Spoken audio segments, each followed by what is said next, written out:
ദീപ്തിയും ഞാനും ഈ പറഞ്ഞ പോലെ ഭയങ്കര രണ്ടുപേരും ആർട്ടിസ്റ്റ് ആയതുകൊണ്ട് തന്നെ അതിൻ്റേതായിട്ടുള്ള ഒരു ഒരു സ്ട്രോങ് ക്രിറ്റിസിസം വീട്ടിലെപ്പോഴും നടക്കാറുണ്ട്. ഇപ്പം ദീപ്തി ഒരു വീഡിയോ ചെയ്താലും ഞാൻ എനിക്കിഷ്ടപ്പെടാത്ത കാര്യം ഞാൻ ഓപ്പണായിട്ട് പറയും. ഇപ്പം ഞാൻ പണ്ടത്തെ പോലെയല്ല, ഞാൻ പാടിക്കഴിഞ്ഞാൽ ഓ വിജയേട്ടൻ പാടിയ എല്ലാ പാട്ടുകളും എനിക്ക് ഭയങ്കര ഇഷ്ടമാണ്, അങ്ങനത്തെ സംസാരമൊന്നും വീട്ടിലില്ല. ഇഷ്ടപ്പെട്ടില്ലെങ്കിൽ അത് ക്ലീനായിട്ട് പറയും, അവിടെ ശ്രദ്ധിക്കാമായിരുന്നു.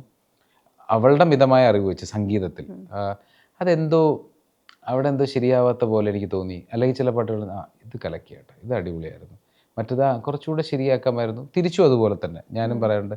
എനിക്കും എൻ്റെ മിതമായ ഡാൻസിലുള്ള അറിവ് വെച്ചിട്ട് എനിക്കൊന്നും അറിഞ്ഞൂടാ അതിനെക്കുറിച്ച്. പക്ഷേ എങ്കിലും ഞാൻ പറയും അവിടെ എന്തോ കഴിഞ്ഞ പ്രാവശ്യം ചെയ്തതുപോലെ അത്രയും സുഖം തോന്നിച്ചില്ല എന്നുള്ളത്. ഇപ്പം നമ്മളുടെ യൂട്യൂബ് വീഡിയോസ് നമ്മൾ ഇറക്കുമ്പോഴും നമ്മളുടെ രണ്ടുപേരുടെയും അഭിനയത്തിൻ്റെ കാര്യത്തിൽ അവളാണ് കൂടുതൽ സീനിയർ, അവൾക്കാണ് കൂടുതലും ചെയ്ത് ശീലമുള്ള.